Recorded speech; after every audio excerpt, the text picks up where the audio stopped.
You are the great, great forgiver. There is no story you can't change, no broken heart that you can't save. I needed someone who could do what I could not do myself, wash my sin away.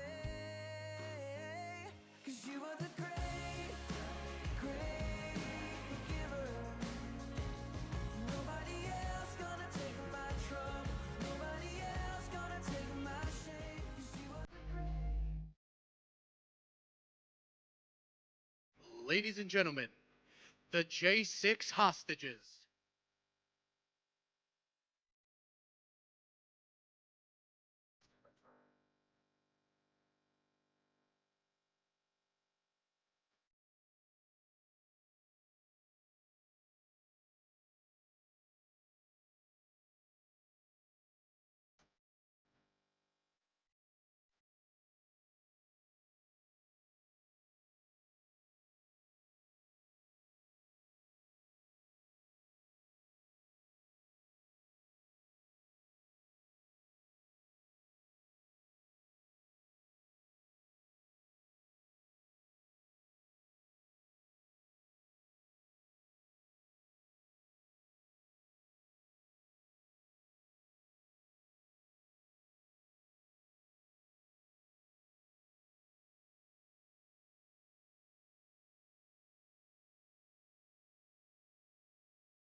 Please welcome back to the stage NRB President and CEO, Troy Miller.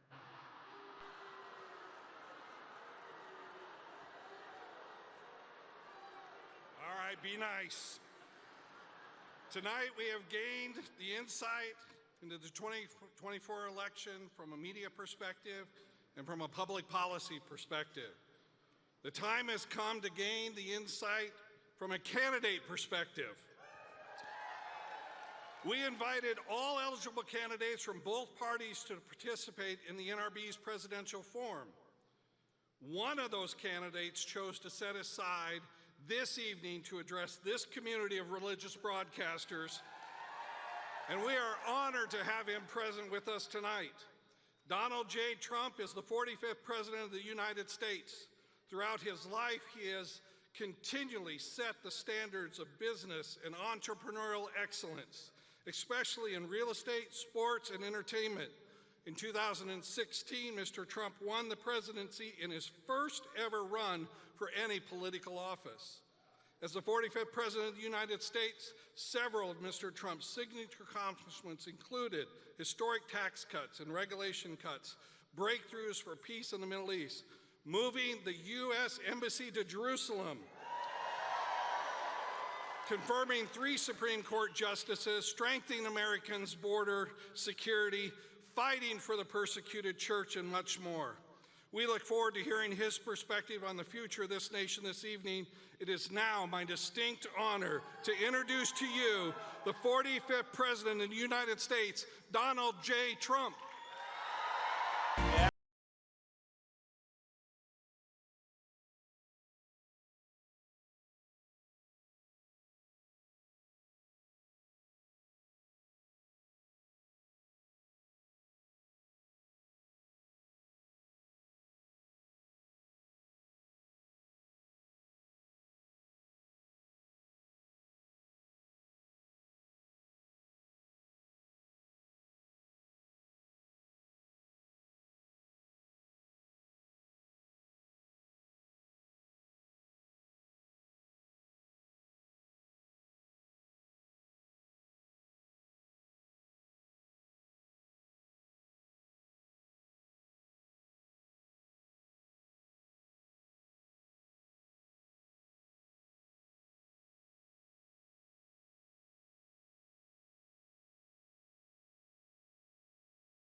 Oh, thank you very much.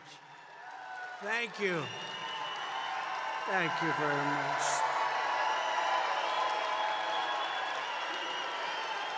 Thank you. What a group. There was no way I was going to miss this. The plane was coming in. That plane was coming in. I said, "Are we okay?" to the pilot. He said, "I think so." I didn't like that answer. "I think we're okay, sir. I think we should be okay." I'm saying, "Should we turn back?" He said, "I wouldn't mind if we did." I said, "I don't have the courage to turn back from these people. Just land this sucker, would you please?" Little rough weather out there. Thank you very much, everybody. And it's a true honor to be here in this beautiful Nashville this is a great place, with the National Religious Broadcasters. What an important group. And they're giving you a hard time in Washington, but you won't have a hard time in about 11 months from now, I can tell you.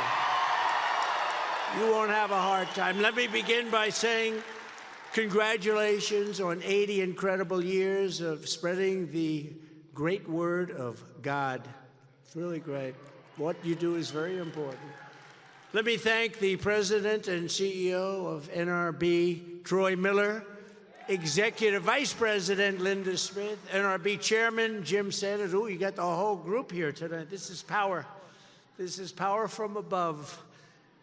General Counsel Michael Farris, Director of Public Policy Noel Heisinger, as well as Ambassador David Friedman. And David, where is David? Where is my David? I'm going to get you up here in a little while. I think we got to hear a little bit about what's going on over there.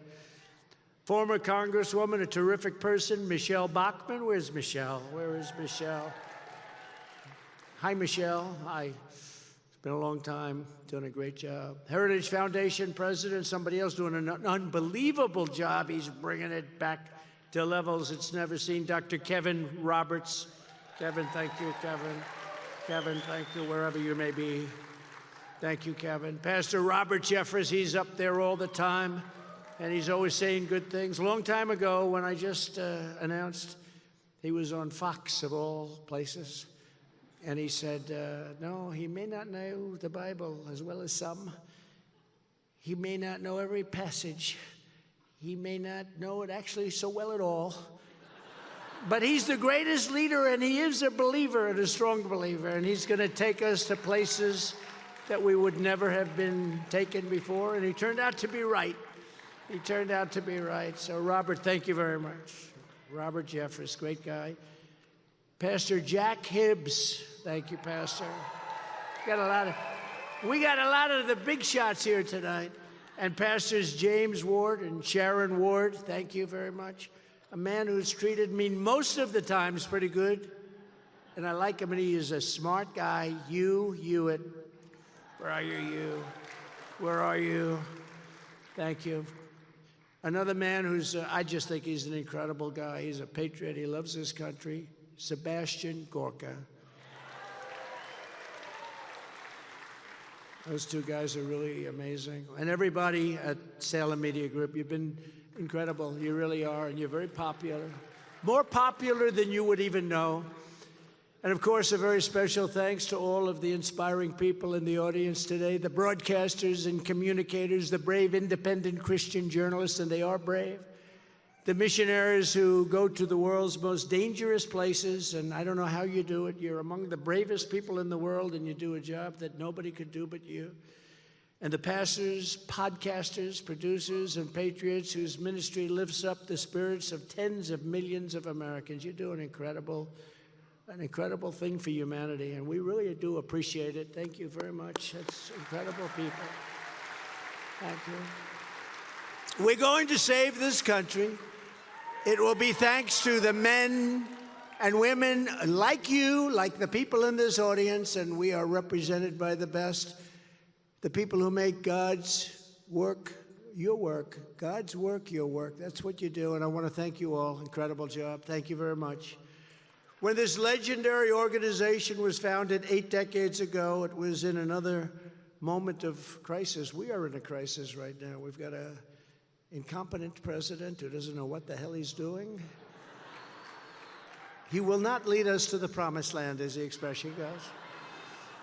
1944 was the year of D-Day, the Battle of the Bulge, and General Douglas MacArthur's famous return to the Philippines. Please sit down. We'll be here for a little while.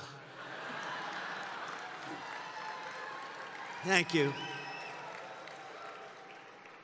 We've got a lot of time.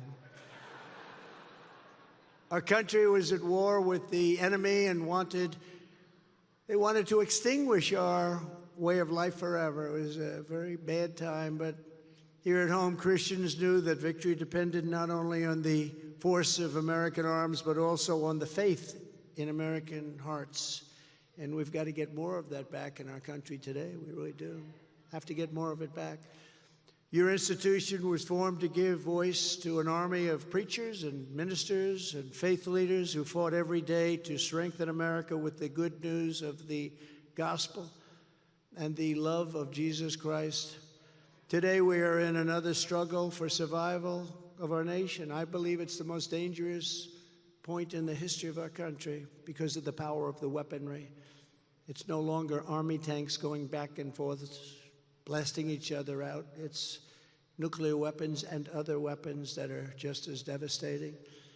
And we need brilliant people to do the job. And if you don't have that, it's going to be a very bad time for the world. This time, the greatest threat is not from the outside of our country. I really believe this. It's from within. It's the people from within our country that are more dangerous than the people outside. We can handle China. We can handle Russia. We can handle all of them if you have a smart leader. But the inside people are very dangerous. They're very sick people, in my opinion, in many cases. They're sick. I'm here today because I know that to achieve victory in this fight, just like in the battles of the past, we still need the hand of our Lord and the grace of Almighty God. We have to have that.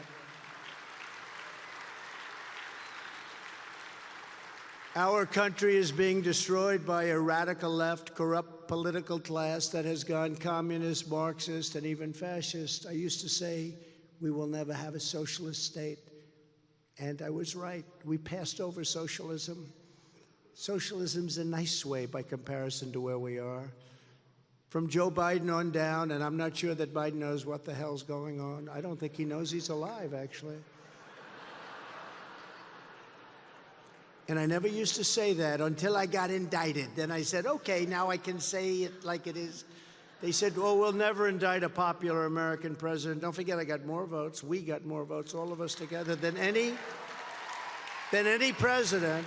Think of it. Than any president, sitting president in the history of our country. Got more votes than any, by far, by a lot. And then lots of bad things happen, very bad. We can never let that happen again. They rigged the election, and look at the mess our country's in right now. Would have never happened, including inflation. Israel wouldn't have been attacked. Ukraine wouldn't have been attacked. China wouldn't be thinking about Taiwan, wouldn't even be thinking about it. There'd be no inflation. It was energy that caused it. We had inexpensive energy. We have more liquid gold under our feet, think of it, than any other country in the world, and we don't use it. We go to Venezuela to get their tar. It's so sad. It's so pathetic. From Joe Biden on down, they have thrown open our borders to an illegal alien invasion by the world's most sadistic criminals and savage gangs, while putting peaceful, pro-life citizens behind bars. We have a new category of crime. I said it last night for the first time. We did a show. Laura Ingraham, highest rating she's ever had. How about that? Don't we love that? What do I get out of it? I get nothing, so what difference does it make? What do they give me? Nothing. But there were a lot of people watching. But you just see what's happening. You see so many things happening that are just unthinkable. It's unthinkable that millions of people would be allowed into our country. It's unthinkable. Who would do this? They've unleashed mobs of foreign jihadists to praise Hamas in our streets. They're praising Hamas while they slander law-abiding Americans as domestic terrorists. You heard the J6 hostages. You saw the spirit that these people have, the spirit. You would think they wouldn't have any spirit left, but they have tremendous spirit. What's happened to them has probably, to that extent, never happened in our country before. They're weaponizing law enforcement to target parents, conservatives, and Catholics. more than anybody, Catholics. What's going on with Catholics? Do we have any Catholics in this audience? Raise your hand, please. I just want to see. Not too many, but I will tell you, how the hell do you vote for this person? They have gone after Catholics. That's probably why we don't have any in this audience. There are none left. But there's one sitting in first row, and he's a very important one, I will tell you. No, but how Catholics? I mean, they're being persecuted, Catholics. But evangelicals, and they're all on the list. For all Americans, but especially for Christians, nothing is more important than to defeat this wicked system and to return to fair, equal, and impartial justice under the constitutional rule of law. You have to return to the constitutional rule of law. We're not there.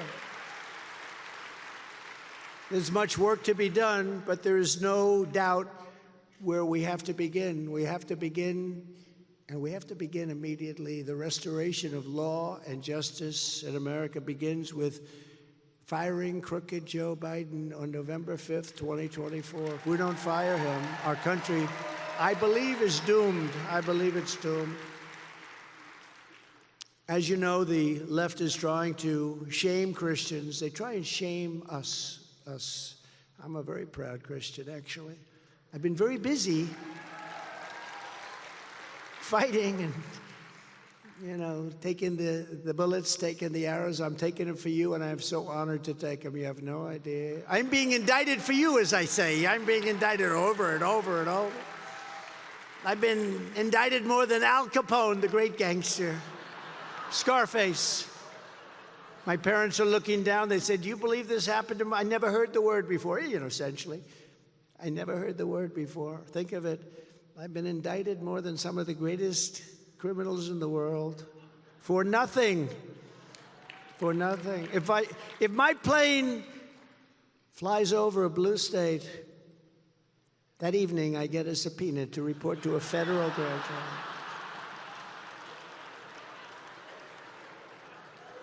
Al Capone would have dinner with somebody. If he didn't like the look on his face, he'd kill them. He never gets indicted. No.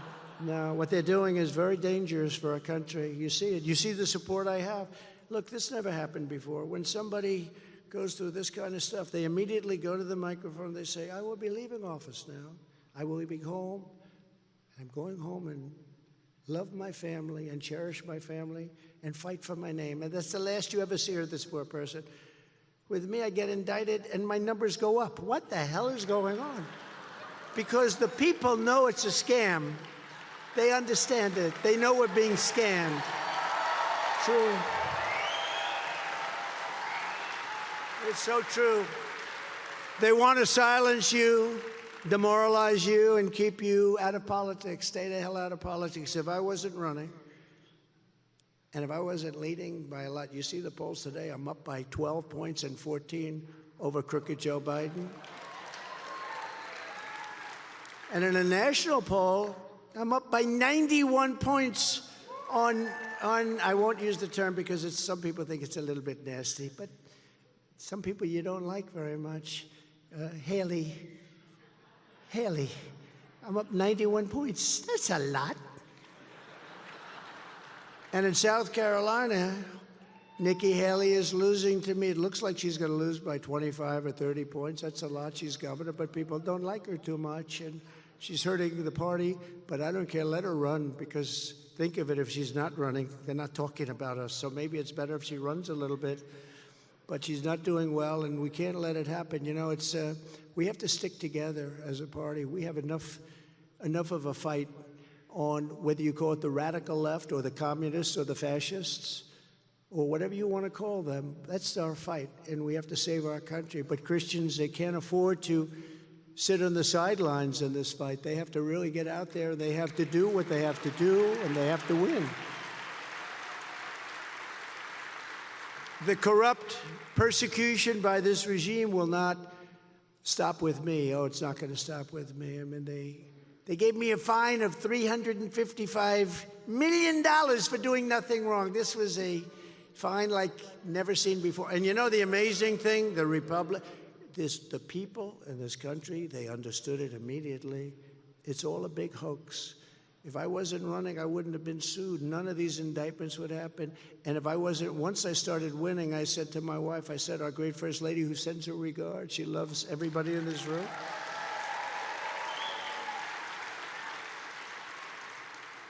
But I said, when I saw these numbers where we're way ahead, I said, oh, this is going to be painful. I'm going to probably get another 12 indictments in the next week or two.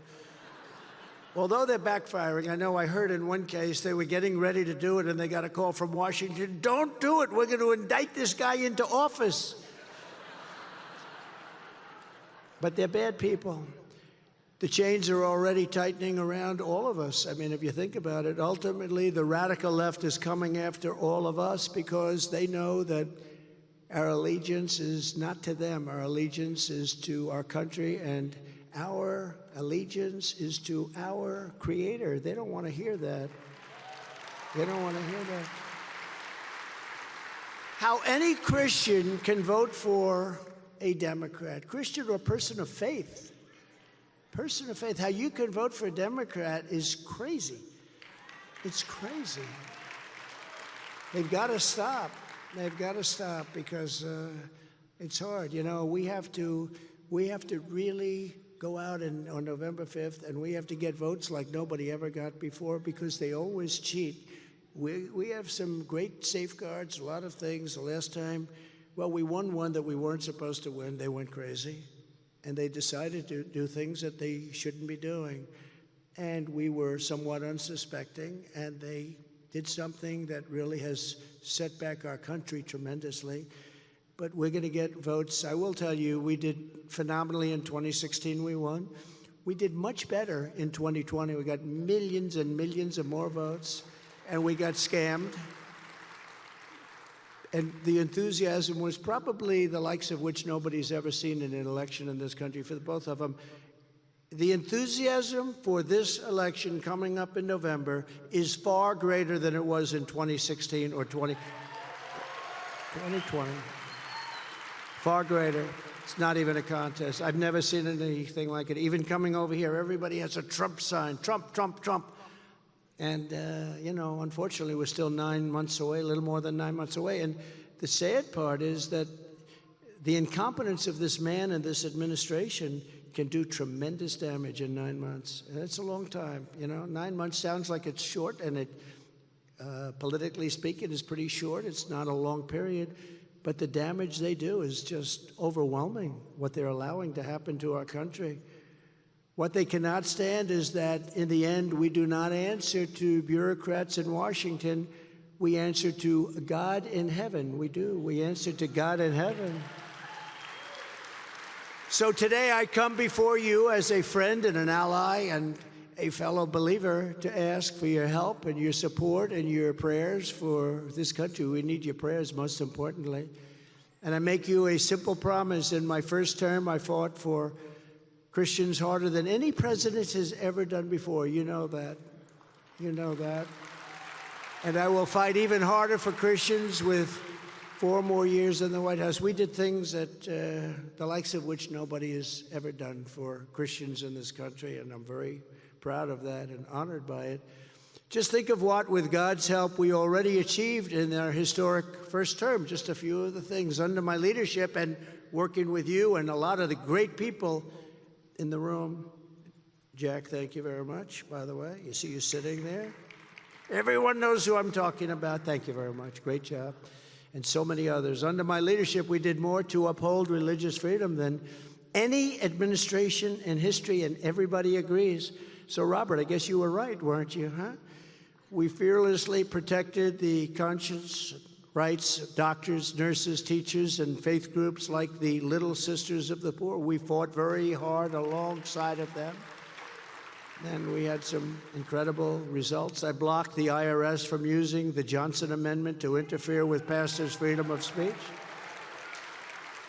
And Joe Biden is trying to take it back. He's trying to take it away. They used that. I'll never forget, I was in New York in Trump Tower. It was 2015. I had probably 45 pastors, some rabbis. But we had people of faith and teachers of faith and very people I want to hear from. And I said, I'd love to have your endorsement. And they looked a little bit like bewildered, because I didn't know what the hell. I never ran for office before. Now I'm running for president and I'm leading. And I say, I want to have your endorsement. And they said, no, I don't. We just can't do that. I'm wondering, because they had come up 2 or 3 times. We got along great. We all agreed on just about everything. But when I said, I'd love to have your endorsement, the room went sort of silent. And I called one of them over and I said, what's wrong? I don't understand. Why wouldn't you endorse me? I mean, the person you're talking about, and you could go either way, whether it's Biden or Hillary Clinton. I don't use the word crooked, for I took that word away from her and I put it now on Biden. I call her now beautiful Hillary. She's a beautiful woman. But I said, why aren't they endorsing me? I'm so much better. I mean, I don't want to brag, but I am so much for what you are all about, and what you're about is the most important thing. They said, sir, we're not allowed to. We have a thing called the Johnson Amendment. I never heard of that. I said, what is it? Well, if we openly support somebody, politically, we could lose everything. They'll take away, we have a tax-exempt status. They'll take that away. Churches will be devastated, we'll be devastated. I said, I never knew that. This was Lyndon Johnson, very powerful president, actually, powerful guy. He knew how to get things done, and he had a problem with, I guess they say, a pastor in Houston or Dallas, big problem. And he did this. He put this horrible rule into effect, and it was a very strong rule. And I said, so, and we were on the 68th floor of Trump Tower, and we're looking down on Fifth Avenue. I said, so that means that any person down there has equal power to you people, and you're the people that everybody wants to listen to, but you're not allowed to back that up because you need some political strength. They said, essentially, that's right. We can't really do anything because we'll lose tax-exempt status and other things. And I said, that's too bad. I said, if I get in, we are going to totally void out the Johnson Amendment, and I was able to do that. We voided it out, and you were able to speak because you're the people that I want to hear from and that other people want to hear from, and you're not allowed to speak. And you should be allowed. If you see somebody that believes in Christianity, if you see somebody that loves evangelicals or Israel, which has become more and more prominent in your thoughts and your prayers, you should be able to vote and to promote the person that's backing the ideas that you love and cherish and are very important. So I thought it was the most ridiculous thing. Anyway, we got rid of it, and people took a much more active stance, and that's great. And we're going to do it again, and we're going to get it out now permanently. We were putting it in the tax, but we had tremendous bite back on that. But for 4 years, we went through a great period. You were able to speak, and we're going to make that on a permanent basis. You're going to be able to do it because you're the people we want to hear from, the pastors and the ministers and the rabbis. The people in this room are the people we want to hear from, and they have to have a political voice. You know, if you think about it, you have men, you have women, and you have religion. If you look at it, you have more than the men, you have more than the women. You have such power, but you weren't allowed to use that power, and you're now allowed to use it. I get in there, you're going to be using that power at a level that you've never used it before. It's going to bring back the churchgoer. I mean, you have to see. I don't like the charts when I see charts where they're going in the wrong direction. We don't like that. We're going to bring it back, and I really believe it's the biggest thing missing from this country. It's the biggest thing missing. We have to bring back our religion. We have to bring back Christianity in this country.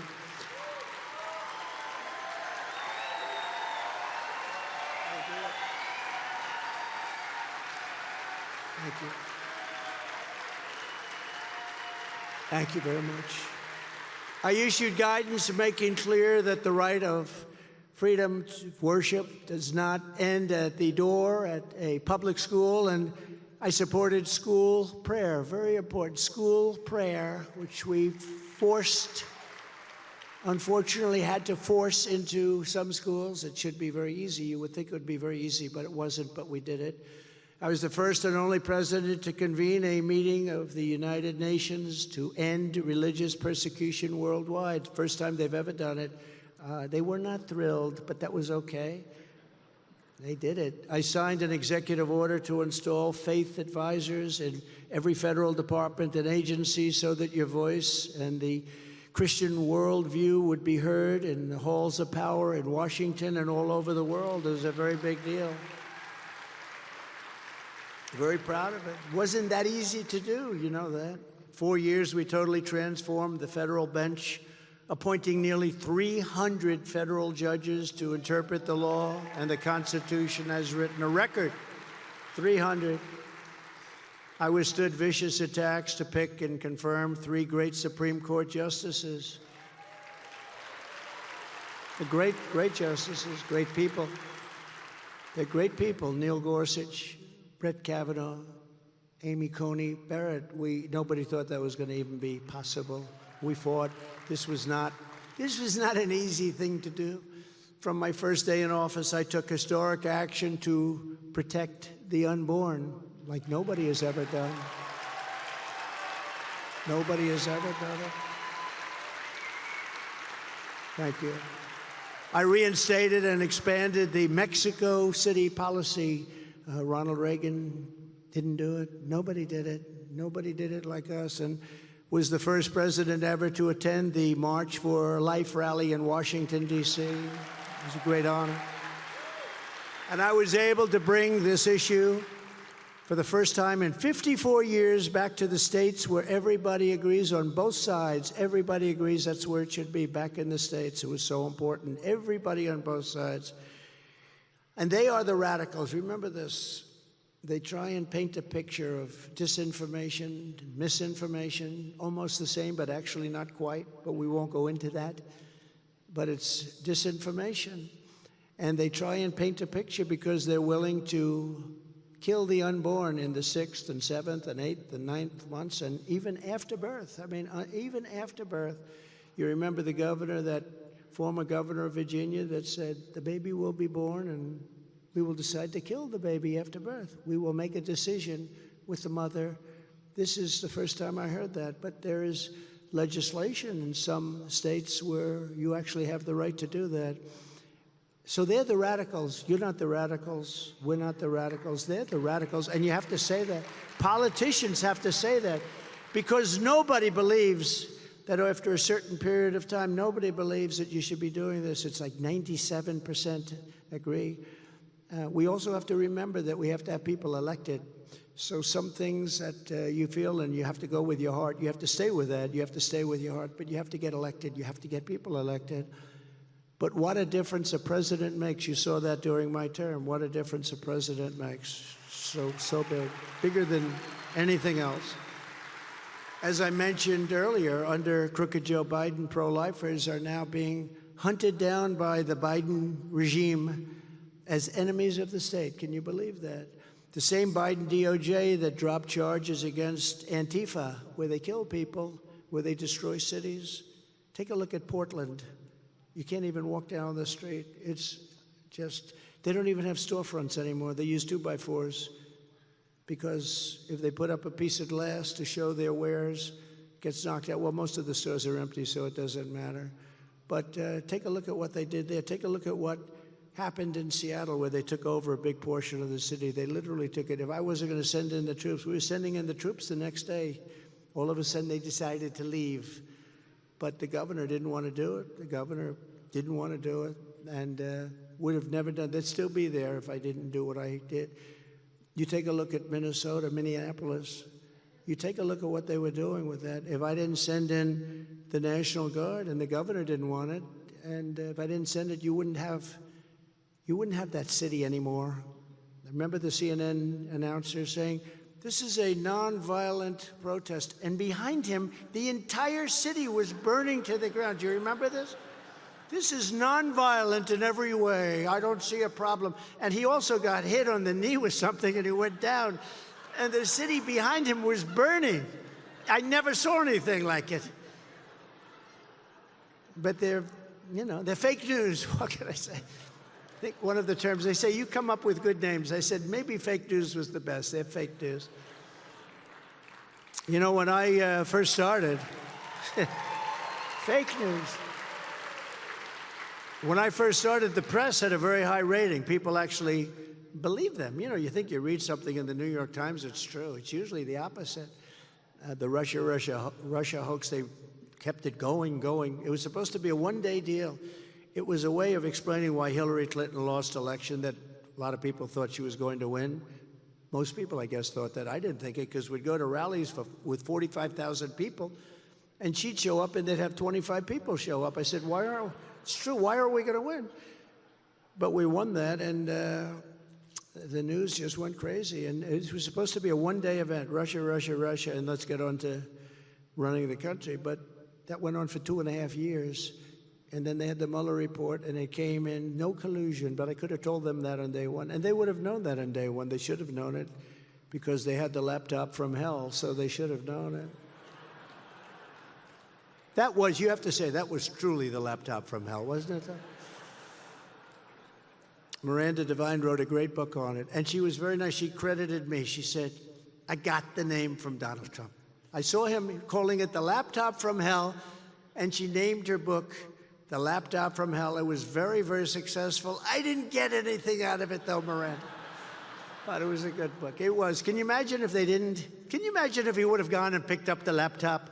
David, it would have been a whole different country out there for them. But that is, and what they have is peanuts compared to what's on that thing. If that were from the other side, if that were a Republican instead of them, the things that are on that are unbelievable, unexplainable.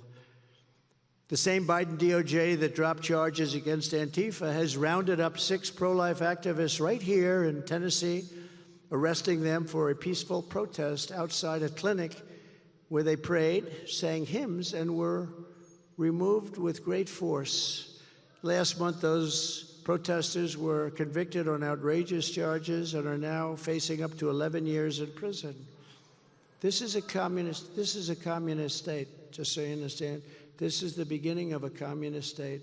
Whether it's me or any one of another 1,000 things that are going on, this is the only way they're going to be able to stay in office, because they're running a regime that's so incompetent. Nobody's ever seen anything like it. Everything they do, high interest rates, the open borders. I don't think there's ever been anything so egregious that we've seen as these open borders, where these millions of people are allowed to just come into our country and invade this country. You saw that mountain? We built the wall, all of these hundreds of miles of wall. We ended it at that mountain. They said, nobody can go over that mountain. And we put a croom right into that wall. We figured at least we had something done that was good. The people are pouring over. It's sort of known as Snake Mountain, State Kill, Snake. It's snake, a lot of snakes. I think they're rattlesnakes. Between the rattlesnakes and the rough terrain and the steepness, they said nobody's coming over. The people are coming over by the thousands. It's crazy, and we let them come over. We let them do it. Our country can't withstand, no country can withstand what's happening to us. The cities are being inundated. They're being overrun. They're taking the parks from children. There are no more baseball fields, no more soccer fields, no more anything. It doesn't sound very serious. Soccer fields and baseball fields are very serious. Their way of life has changed, and they're being treated better than longtime American citizens, and they're being treated better than our soldiers, our veterans are being treated. They're staying in world-class hotels. The whole thing is crazy, what's happening in our country. Let's call these brave Americans what they really are, persecuted Christians. They're being persecuted. And let's call their imprisonment. They are being imprisoned by Joe Biden and his people, evil people. He's surrounded by very evil people. They are, I believe, just doing whatever they want to do. I don't believe they have any leadership at all. Joe Biden, because of his gross incompetence, is a threat to democracy, big threat to democracy. To reverse these monstrous abuses of power, the moment I win the election, I will appoint a special task force to rapidly review the cases of every political prisoner who has been unjustly victimized by the Biden regime. Never again will the federal government be used to target religious believers. They are targeting religious believers. What they did to all of you, a lot of ground was lost by religion during COVID, during the China virus. Let's be more accurate. It's called the China virus. We want to be accurate, have to be accurate, or you'll get criticized. You'll get criticized by the fake news. But Americans of faith are not a threat to our country. Americans of faith are the soul of our country. They are. They're the soul of our country. Every time the radical left Democrats, Marxists, communists, and fascists indict me, I consider it a great badge of honor. I really do. It's crazy. I've got to have something a little bit different up there, but I do, because I'm being indicted for you. And never forget, our enemies want to take away my freedom, because I will never let them take away your freedom, and I'm never going to let it happen. They want to silence me because I will never let them silence you, and in the end, they're not after me, they're after you. I just happen to be standing in the way. Thank you very much. I appreciate it. Not the easiest thing I've ever done. Building buildings was much easier. Remember, every communist regime throughout history has tried to stamp out the churches, just like every fascist regime has tried to co-opt them and control them. And in America, the radical left is trying to do both at the same time. There's never been anything like this.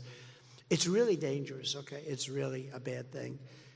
And you're going to leave this room, and some will say, oh, I think it's an over-exaggeration, and some will say it's actually maybe not even up to what it should be as a statement. It's very dangerous out there. They're doing bad things. They want to tear down crosses where they can and cover them up with social justice flags, which nobody even knows what it means. Nobody knows. They don't know what it means. They want to take off the name George Washington, Abraham Lincoln, Thomas Jefferson off schools and off monuments. Think of it. They take down statues like it's the most magnificent statues anyone's ever seen. And they knock them down like they were garbage. And so bad. But I see where the other day they wanted to take the name George Washington off a school. George Washington. When you lose George Washington, you've just about hit the bottom. That means everything comes off the names of buildings. Even the name Trump is going to be off the buildings. There won't be a Trump up there, I can guarantee you that. If Washington can't make it and Lincoln can't make it, I'm going to have a big problem having my name on buildings. But no one will be touching the cross of Christ under the Trump administration. I swear to you, that will never happen. Never happen.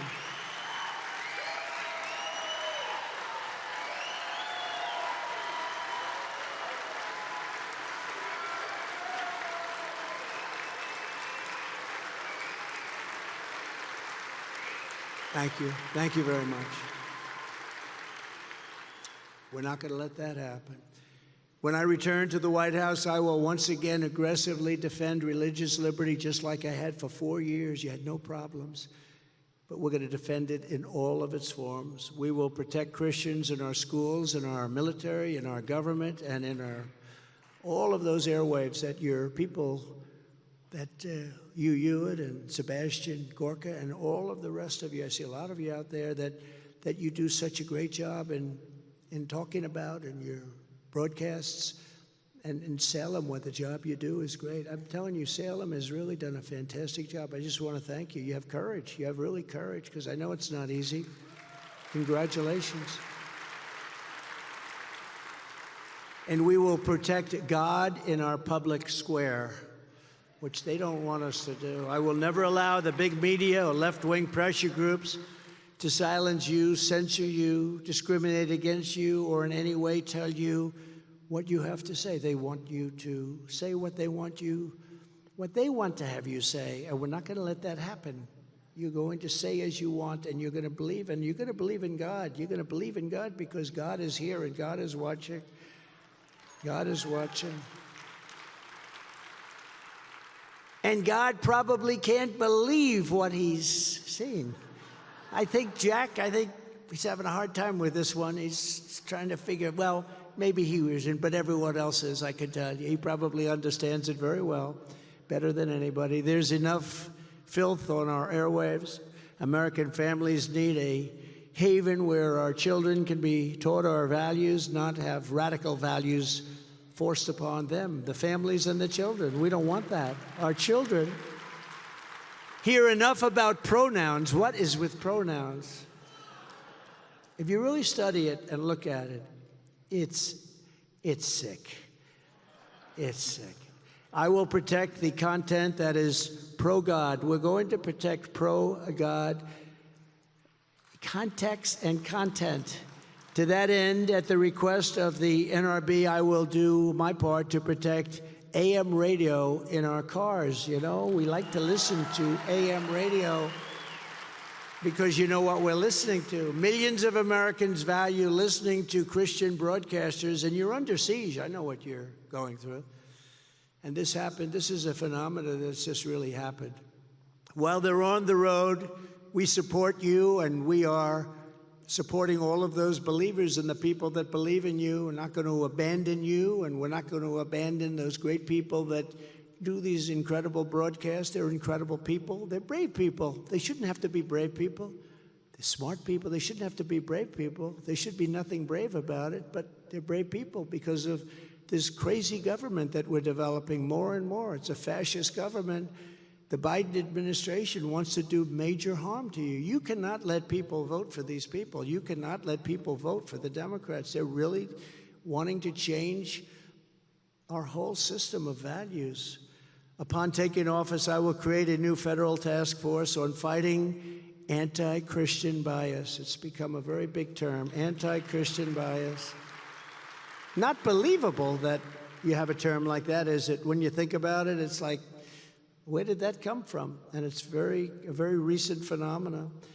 Its mission will be to investigate all forms of illegal discrimination, harassment, and persecution against Christians in America. As president, I will once again appoint rock-solid conservative judges in the mold of Justices Antonin Scalia and the great Clarence Thomas, who's doing a phenomenal job. Strong. I will stand proudly with our friend and ally, the State of Israel. We will stand proudly with Israel.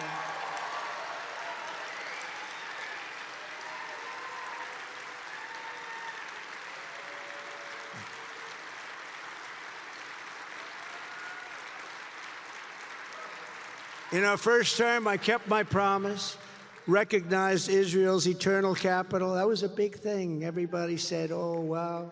You know, every president, David Friedman, every president for decades was saying during their process of getting elected, during the process, that we will name the capital, we will move to Jerusalem, we'll do all of these things. Never happened. And I understood why, because once I got in, the pressure that was put on me by other countries was extraordinary. And I've told the story when I was going to move our embassy to Jerusalem, therefore becomes the capital of Israel. I was getting calls by leaders of other countries, very powerful leaders, some leaders not so far away from Israel, frankly, and they'd say, what is it about? It's about Jerusalem, it's about the capital. And I said, this is tough. I'm doing it, so there's no reason to go through these long calls. So I said, please tell them I'll call them back. This was a Wednesday. Please tell them I'll call them back on Monday. Okay, so I called back on Monday. So on, I believe, a Thursday or whatever, I announced, we had a news conference. It was incredible. I announced that we were doing this. And it was tremendously, you know, don't forget, they said the world was going to come to an end if this happened. Well, nothing happened. Everybody waited. They said this will be the bloodiest thing that's ever happened in history, and nothing happened. And I thought that was probably going to be the result, but nothing happened. But I did it, and Israel, therefore, became the capital. And it was a big thing. And on Monday, I called back the biggest leaders in the whole world, richest leaders, biggest leaders. I said, hi, what's up? They said, I called about Israel and you're naming the embassy, putting it into Jerusalem, and it's too late, isn't it? I said, yeah, I did. I wish I spoke to you earlier. David was there, right? That was a little easier than getting into arguments. I also recognized Israeli sovereignty over the Golan Heights. That was a big one. That was a big one. Probably, not that we did it for dollars, but probably worth trillions of dollars. As a real estate professional, I will tell you that was a big deal. And you know, there were negotiating that out for 62 years. Every year, planes would fly in, fly out, fly in, fly out. They'd have a meeting every year for many, many years, like over 60 years, I think. I called David Friedman into my office. I said, David, explain the Golan Heights to me, please, in 5 minutes or less. Now, this has been going on for 68 years or something. The planes would come in, they'd have these big summits, they'd leave, nothing would happen. And he did. He explained it in less than 5 minutes. And I said, let's do it. And I just did it. And it's a big deal. But the biggest thing I did, in my opinion, the biggest thing was I withdrew from the disastrous Iran nuclear deal that Israel never wanted. Now, the problem is that the Biden administration did nothing. We could have made any deal we wanted. That deal was done. Iran was broke, totally broke. They had no money because I said anybody buying oil from Iran is not doing any business in the United States, right? And China stopped. They all stopped. They were doing no business. Iran was broke. They had no money for Hamas. They had no money for Hezbollah. They had no money for anything. They were totally broke.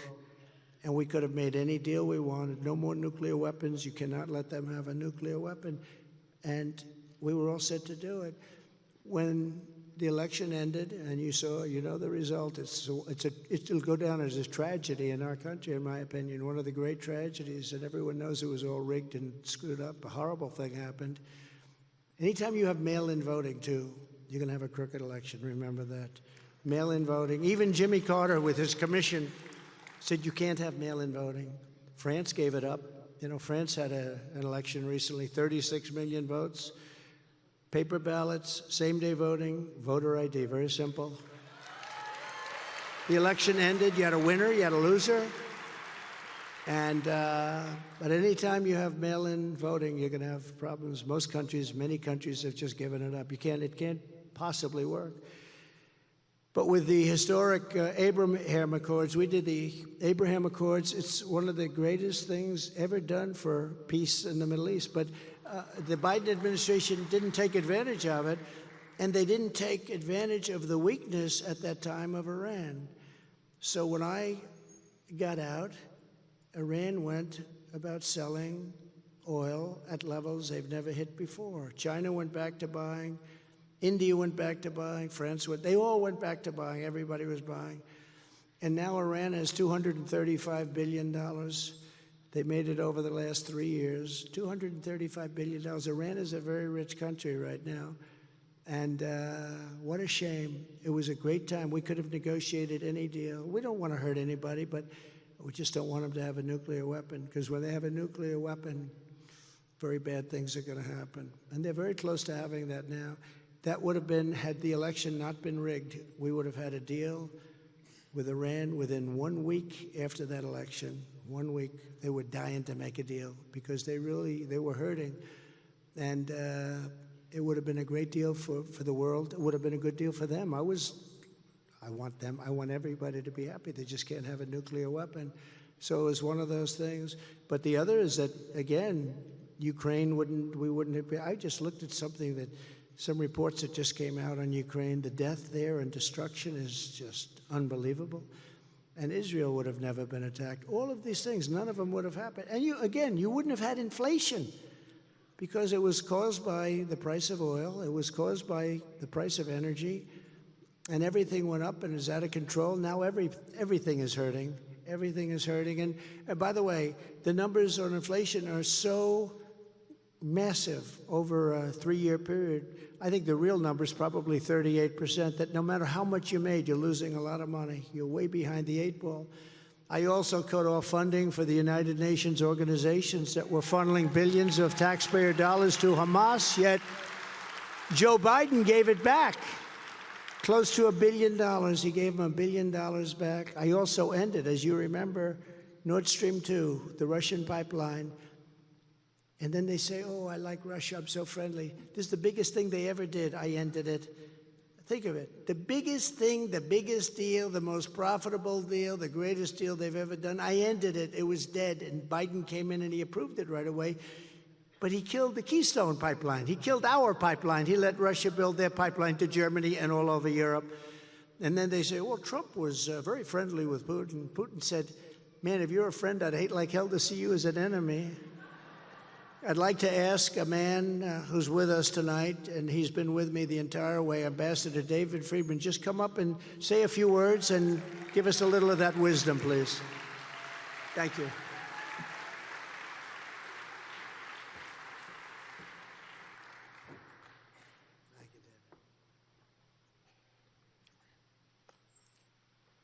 This brings back great memories, really great memories. Mr. President, I just want to say a couple of things that I think everybody here thinks is obvious, but we need to say it anyway. The first, you were the greatest friend that Israel ever had in the Oval Office. By far. By far.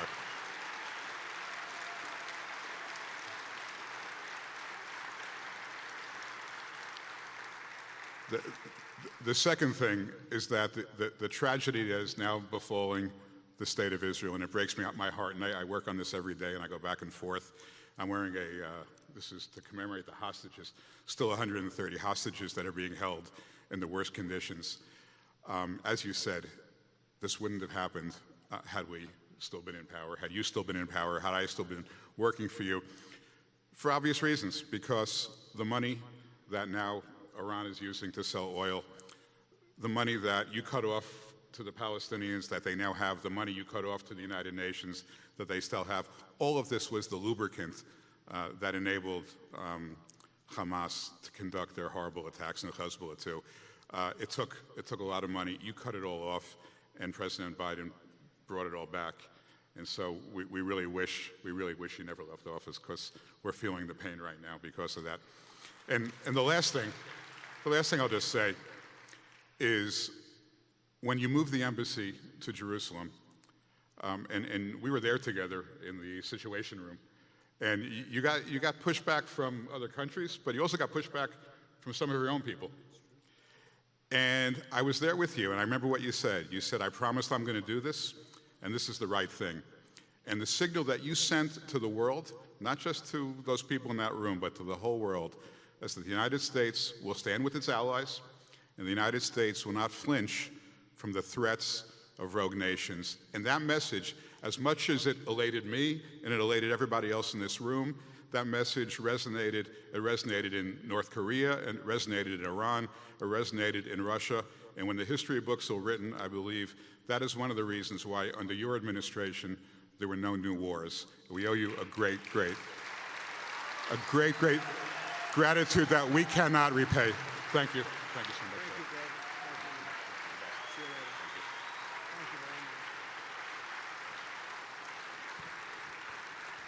Thank you, David. You did a great job. During the debate, Hillary Clinton said, he will lead us into war. He will lead us. Look at the attitude. Look at this guy. He's going to lead us into war. I said, no, my attitude will keep us out of war. We defeated ISIS 100% and then pulled everyone out. And we were, I guess they say, the first one in 72 years or something like that. I'll tell you just a quick story about Jerusalem. So a friend of mine, very rich guy in New York, has a beautiful office in a big building. And across from the elevator, he has beautiful stone. And every time I see him, he tells me about the stone, how beautiful it is. I get tired of it, actually. Look how beautiful. And he goes, it's Jerusalem stone. Jerusalem comes out of Jerusalem. He's Jewish. It comes out of Jerusalem. Look at it. It's so beautiful, isn't it? I said, yeah, for the 12th time, I said, yeah, it's beautiful.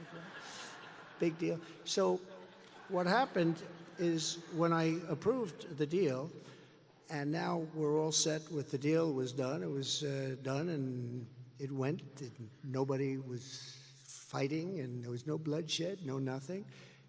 But I said, let's build the embassy, because this embassy will never get built the way government works. So a general came in with a $2 billion form for me to sign. That was what they were going to build on. They were going to spend $2 billion to build an embassy. $2 billion to build. I think of it as a 1- or 2-story building. How do you do that? I'm in the real estate business. You don't spend that kind of money. But they were going to spend hundreds of millions of dollars on a lousy site, bad location. We like good locations. And I sent David. I said, David, go check it out, because they want me to sign. I told the general I didn't want to sign $2 billion. I didn't want to be foolish. And I said, go see if we have any buildings. You know, the United States has been around a long time. Usually we have the best site, or you could look at the post office site in Washington, D.C. Always get a post office, because that's always the first thing the federal government, they always have the best location. But I said, see if we have a good site in our inventory of sites. And lo and behold, 2 days later, David Friedman calls me back. He said, sir, we have a great site.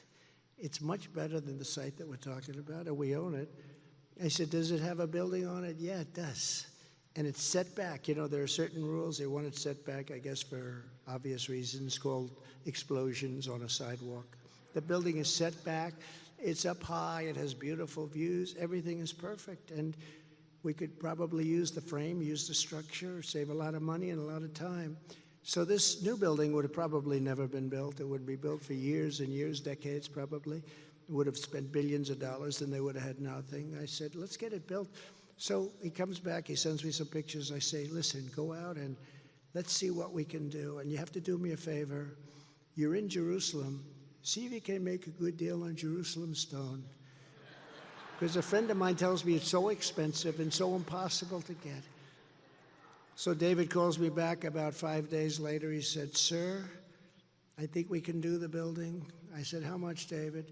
About $490,000. I said, you gotta be kidding. I said, does that include Jerusalem stone? He said, the whole place is Jerusalem stone. We have so much Jerusalem stone in Jerusalem, we could get it cheaper than brick.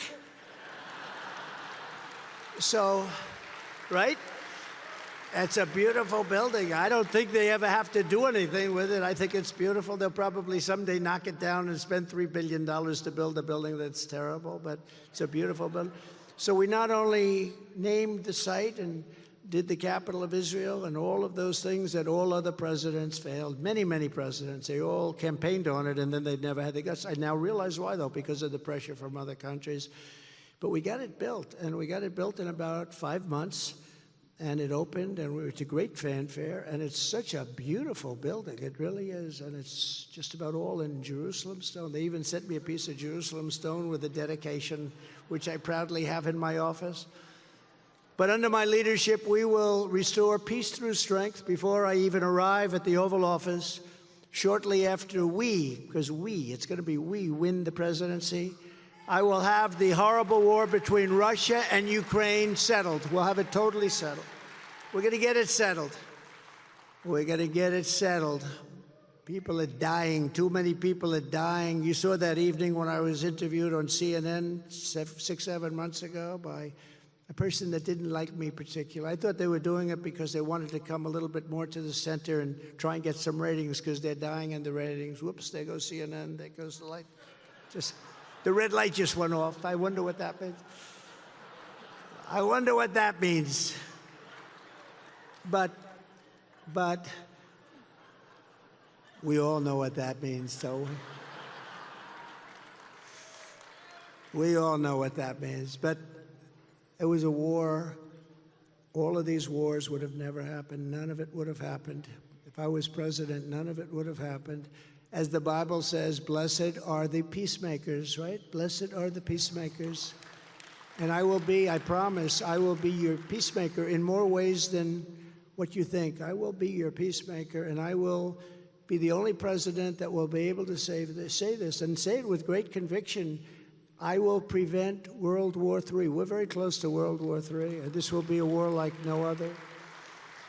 They went to Prime Minister Viktor Orban, who's the Prime Minister of Hungary. He's a very tough man. He's a strong man. He's a friend of mine, a strong man. I actually endorsed him. Can you believe it? I said, why do you need an endorsement? You're a very popular guy. He said, I'd like to have it anyway. And he won by a record astounding number. He's a great guy. He's a strong guy, loves his country. And they were interviewing him a few weeks ago, and they asked him, what's going on with the world? What are we doing? Everything's blowing up. The Middle East, you look at Israel, and you look at Ukraine, and you look at possibly China and the threats from North Korea. Everything is a disaster. What do we do? He said, it's a very simple thing. Elect Donald Trump president of the United States, and it's all going to go away. He was the only person that people listened to. He said it actually stronger than that, but I don't want to say it. He said everybody was afraid of Trump. I don't know if they were afraid or not. I don't care if they were afraid or not, but we wouldn't be having any of these things that are happening right now. None of them. Millions of people would be alive if you add it all up. Both sides. I'm talking about both sides. People are from both sides, not just from our side. Millions of people would be alive right now if everything happened differently on that horrible election period. We no longer have election day. We used to have election day. Now we have election period. Some of them last for 45 days. And what they do during those 45 days is very bad. A lot of bad things happen. I will stop the disaster known as Bidenomics, and we will return to Maganomics, putting America first at all times. We will stop Biden's inflation nightmare. I will cut your taxes and regulations, and we will drill, baby, drill. We have more than anybody, remember that, more than anybody. Liquid gold, I call it. On day one, I will seal the border and stop the invasion of our country. It's an invasion, just like a military invasion. 3 years ago, we had the most secure border in U.S. history, and now we have the worst border in the history of the world. There's never been a border so bad as this or so dangerous. As soon as I take the oath of office, I will terminate every open borders policy of the Biden administration, and we will begin the largest domestic deportation operation in American history, because we have no choice. We have no choice. I will also use Title 42 to end the child trafficking crisis by returning all trafficked children to their families in their home countries, starting immediately. We will bring back law and order in our country. I will direct a completely overhauled DOJ to investigate every radical, out-of-control prosecutor in America for their illegal, racist, and reverse enforcement of the law. What they're doing is so illegal. I am also going to indemnify all police and police officers, all law enforcement officials throughout the United States, to protect them from being destroyed by the radical left who are taking strong actions on crime. They want to take their pensions, they want to take their job, they want to take their family, they want to destroy their lives because they want to protect us. And we're going to indemnify those people. We're going to indemnify the law enforcement officers that can clean up and straighten out all of the crime that's going on. We have crime at a level that nobody's ever seen before. Our inner cities are a disaster. We're going to rebuild our cities into beacons of hope, safety, and beauty, better than they've ever been before. We'll work with Democrats. They're all run by the Democrats, all of these horrible places that have become so horrible, once beautiful, but have become so unsafe. And we will take over the terribly run capital of our nation in Washington, D.C., and clean it up, renovate it, and rebuild our capital city so that it no longer is a nightmare of murder and crime, but rather it will become the most beautiful capital anywhere in the world. We're going to make it the most beautiful capital anywhere in the world. It once probably was, but we will make it definitely. But we're going to clean up the crime. People go from Tennessee to Washington, D.C., and they end up getting killed. They end up getting shot, mugged.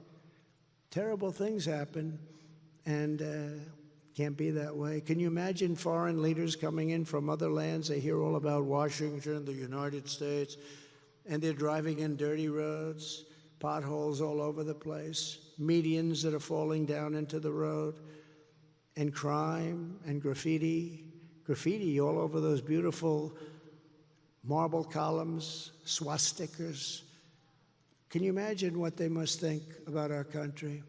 And I worked hard on that. You know, anytime I drive, when I saw like one or two tents starting to form, I said, go out there immediately and take down those tents, because it was easy when you have 2 or 3 or 4. But now you take a look at what's happened. It looks like Tent City, some of our most beautiful parks. What they've done to our country is not believable. It's so sad to see. Another top priority will be to take back our education system from the communists and the freaks that are destroying it. On day one, I will sign a new executive order to cut federal funding for any school pushing critical race theory, transgender insanity, and other inappropriate racial, sexual, or political content onto our children. Thank you. I will support a policy of universal school choice, allowing parents to choose the public, private, charter, or religious school that best suits their children. And I will support America's homeschool families, including allowing 529 education savings accounts to be used for homeschooling expenses up to $10,000 a year per child, completely tax-free. So you can do that if you like it. And to me, very importantly, I will close the Federal Department of Education, and we will move everything back to the states where it belongs and where they can individualize education and do it with love of parents, love of everybody, but most importantly, the love and respect of their student. Move it back. You know, we're last on every list. We're first on the list of the cost of education per student. We spend more per student by far than any other country. But we're last in terms of results. The results are horrible.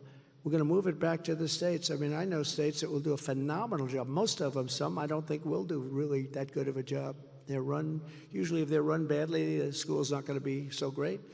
But many of these states will bring back world-class education in terms of schooling, and they're going to do that. We're going to move it back. We're going to get it out of Washington. We're going to move it back. We're going to end the so-called Department of Education. We might have one desk, one person, just to make sure everyone's speaking English. Got to have a little bit of regulation, you know. Let's try and keep it so that you can only, that we're going to focus on some English. But after that, you can go ahead and do what you're going to do, but you can't do worse. You know, we're at the bottom of every list. Every single list, we're at the bottom, and yet we spend more per pupil, so we're going to move it back to the states. I will also take historic action to defeat the toxic poison of gender ideology and restore the timeless truth that God created two genders, male and female.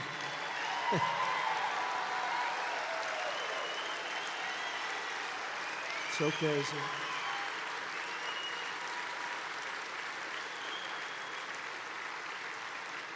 And something that I am always amazed that I have to say, I will keep men out of women's sports. Can you imagine? And I will sign a law prohibiting child sexual mutilation in all 50 states. No more, no more. What they're doing is crazy. These are some of the things that we must do, but things that are very important to this particular audience. We have to do a lot of other things, but this particular audience wants to know how we feel about that. For those of you who live in Tennessee, I love this state. You know, we won this state by numbers that nobody's ever won. I love Tennessee.